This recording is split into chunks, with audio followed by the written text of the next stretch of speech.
삶에서 글이 태어나고 글은 삶을 어루만진다. 삶이 곧 하나의 문장이다. 이기주 작가의 글의 품격 도서 소개합니다. 서문의 좌우봉원, 일상의 모든 것이 배움의 원천이다 라고 했습니다. 삶은 내 곁을 맴도는 대상들과 오해와 인연을 맺거나 풀어가는 일입니다. 글과 삶은 어느 순간 하나로 포개집니다. 때론 내가 글을 쓰는 게 아니라 글이 나를 쓰는 게 아닐까 싶습니다. 다만 나는 문장을 쓰고 매만지는 과정에서 말에 엄품이 있듯이 글에는 문격이 있음을 깨닫게 됩니다. 사전을 찾아보면 격은 주위 환경이나 형편에 자연스럽게 어울리는 분수나 품위입니다. 세상 모든 것에는 나름의 격이 있습니다.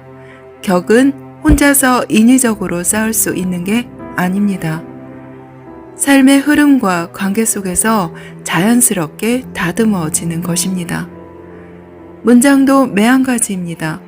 품격 있는 문장은 제 깊이와 크기를 함부로 뽐내지 않습니다.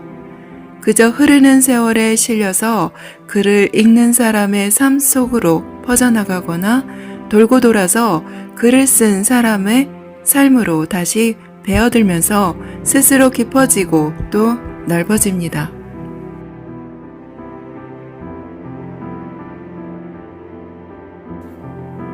마음은 생각과 감정이 싹트는 곳입니다.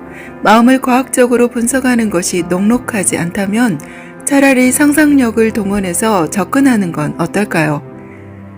마음의 정체에 대해서 감히 말할 수는 없지만 마음의 본질에 대해선 조심스레 의견을 내놓을 수 있습니다. 인간의 마음이 강가에 뒹구는 조약돌 같다고 생각합니다. 낮 동안 햇살에 달궈진 조약돌은 저녁 어스름이 내려도 따스함을 유지합니다.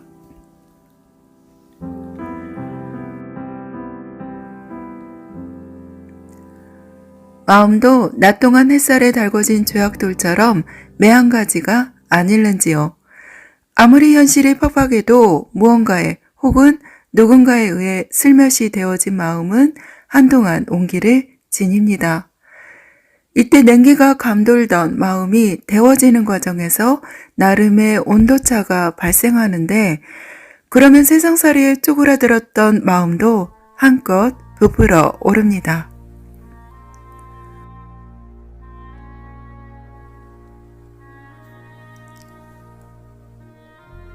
어쩌면 우리 마음이 따뜻해질 때 생겨나는 휘황한 힘으로 삶을 이어가는 게 아닐까요? 곁에서 마음의 온기를 건네주는 사람들 덕분에 우리가 세월을 버틸 수 있는 건지도 모릅니다. 인간의 마음과 사고체계가 연결되어 있는 게 아닐까 하는 생각이 들기도 합니다. 생각할 사의 구조를 보면 밭전과 마음 심이 합해진 형태인데 혹자는 이를 마음의 밭으로 해석합니다. 마음이라는 땅에서 생각이 농작물처럼 자란다는 이야기입니다. 일리가 있습니다. 생각은 종종 마음에서 돋아나거나 적어도 마음의 영향을 받습니다. 모든 생각이 마음에 의해 만들어지는 것은 아니지만 때론 마음이 생각을 만들어내는 중요한 터전으로 작용합니다. 돌이켜보면 나를 둘러싼 주변의 풍경과 사람과 사연이 오감을 거쳐 가슴으로 흘러 들어오던 순간 내 안에선 글을 쓰고 싶은 욕망이 꿈틀거립니다. 그때마다 현미경 들여다보듯 나를 탐구했습니다. 내면에 싹튼 뜨끈한 생각과 감정이 식어버리기 전에 지명과 화면에 바지런히 적었습니다. 참신한 표현이 떠오르면 길을 걷다가도 멈춰서서 휴대폰 메모 애플리케이션으로 재빨리 낚아챘습니다. 시간이 지나 마음의 신혈이 식으면 신나게 키워드를 두드렸습니다. 이때 메모 앱에 저장한 구절을 화면에 그대로 옮기지 않고 완결된 구조로 만들기 위해 고민했습니다. 언덕에서 작은 눈덩이를 굴리면 점성이 생겨 커다랗게 변하는 것처럼 메모장에 저장한 언어의 온도라는 표현을 노트북으로 불러내 다양한 방식으로 자르고 붙이면서 말과 글에는 나름의 온도가 있다라는 문장을 도출하는 식으로 말입니다. 마음은 한없이 원초적이고 예민합니다. 거기엔 삶의 희노애락이 촘촘히 각인되어 있습니다. 밝은 무늬만 새겨질 리 없습니다. 슬픔과 좌절처럼 어두운 문양까지 고르게 새겨집니다. 그러므로 삶을 온전히 글로 옮기려면 마음에 울려 퍼지는 희망과 환희뿐 아니라 울음과 함께 터져나오는 통곡과 절규를 외면하지 말아야 합니다. 누군가를 사랑할 때 상대의 미소뿐만이 아니라 눈물까지 살펴야 하는 것처럼 말입니다.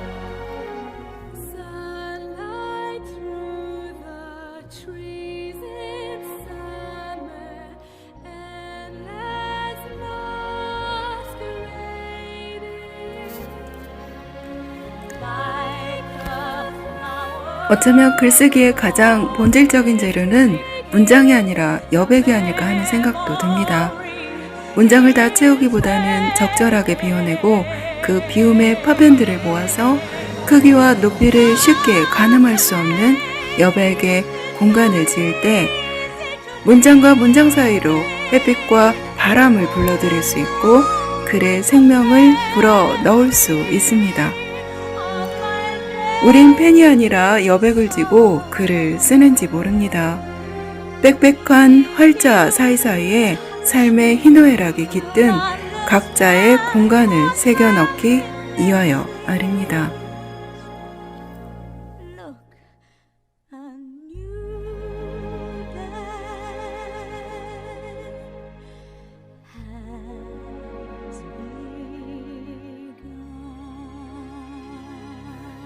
네, 이기주 작가의 글의 품격 도서에서 귀한 문장들 낭독해보았습니다.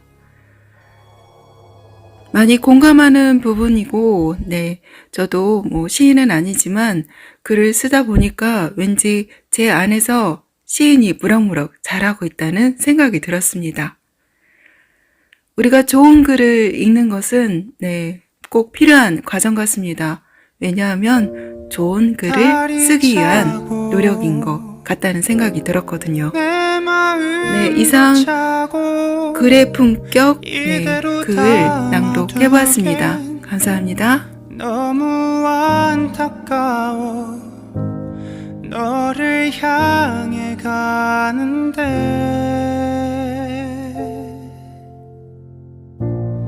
다른 내게 오라 손짓하고 귀 속에 얘기를 하네. 지금 이 순간이 바로 그 순간이야.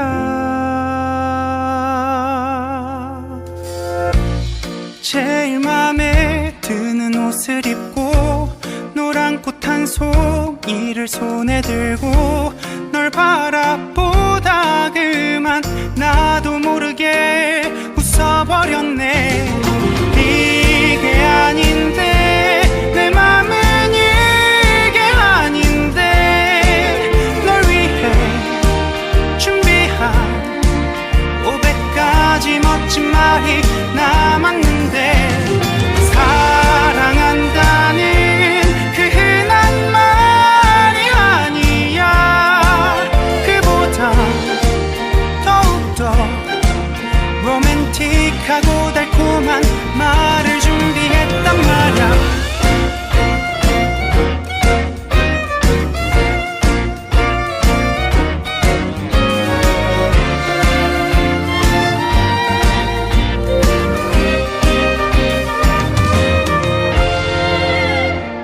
숨이 차고 밤 공기도 차고 감아야만 네 모습이 보여 걸을 수가 없는데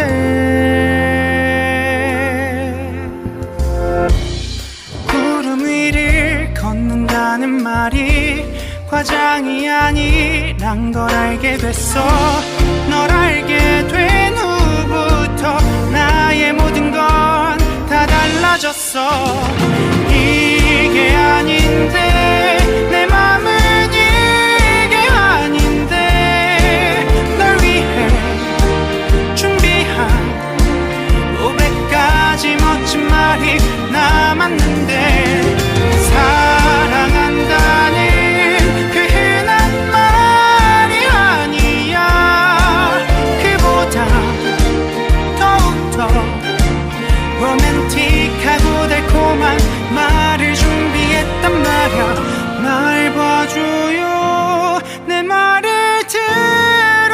들어봐줘요 아무리 생각을 하고 또 해도 믿어지지 않을 만큼 사랑해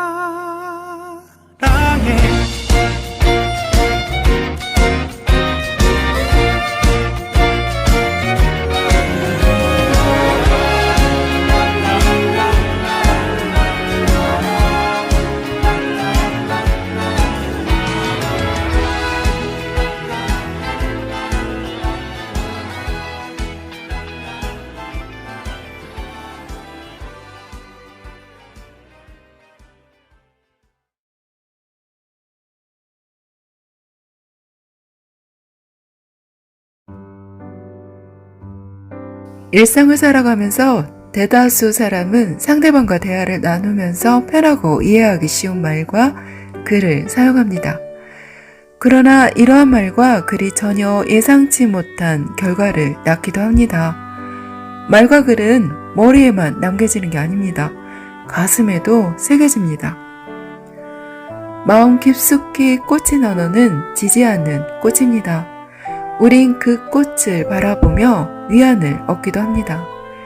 이 글은 이기주 작가가 쓴 또 다른 작품 언어의 온도에서 한 말입니다.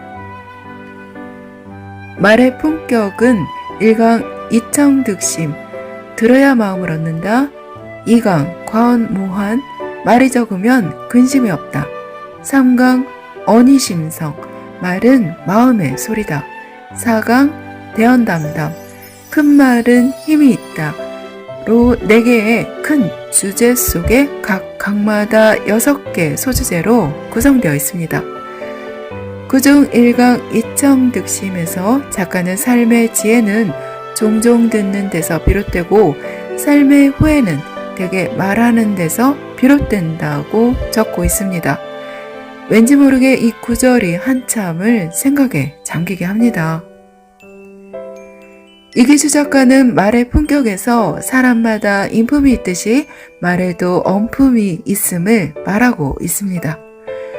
사물은 형체가 굽으면 그림자가 굽고 형체가 곧으면 그림자도 바릅니다.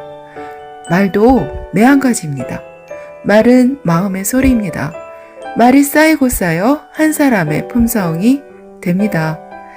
맞는 말입니다. 다만 우리는 실생활에서 상대방과 대화 시 품격 있는 말보다는 더욱더 편안함을 추구하고 있을 뿐입니다. 언어의 온도에서는 언어에도 나름 온도가 있다고 하면서 일상에서 발견한 의미 있는 말과 글, 단어의 어원과 유래, 그런 언어가 지닌 소중함과 절실함을 말하였다면 말의 품격은 나만의 채취, 내가 지닌 고요한 인향은 분명 자신이 구사하는 말에서 뿜어져 나온다고 강조하고 있습니다. 그러면서 삼국지연의 천하의 덕장 유비의 겸손과 굽힘, 구국의 영웅 이순신 장군의 참모진과의 대화와 의논, 오바마 전 미국 대통령의 연설과 상대방의 발언권을 존중한 사례들을 예로 들고 있습니다. 말의 품격은 서둘러 쉽게 읽기보다는 한 줄 한 줄 밑줄을 그어가며 의미를 되새기며 읽어가면 좋을 듯 싶습니다. 책의 내용 하나하나가 가벼이 여길 부분이 없기 때문입니다. 또한 여러 소주제에 맞는 말들을 사례로 들어 읽고 이해하는데 불편함이 없도록 한 것은 작가의 글 솜씨에 대한 내공을 짐작케 합니다. 따라서 요즘 스마트폰 대화에 친숙한 우리 청소년들이 읽기에 큰 어려움이 없을 것입니다. 우리 대다수는 다른 사람으로부터 존중받기를 원합니다. 나 자신의 품격이 있든 없든 말입니다.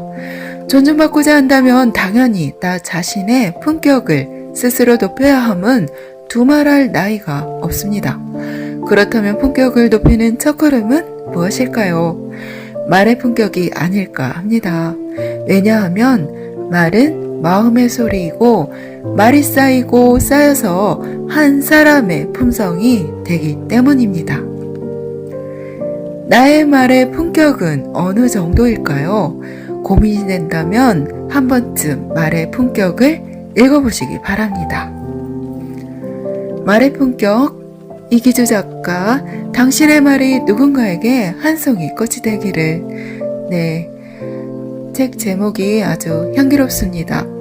책 속으로 강진군 도서관 우리들 서평단 김진곤님의 글 일부 낭송해보았습니다. 감사합니다.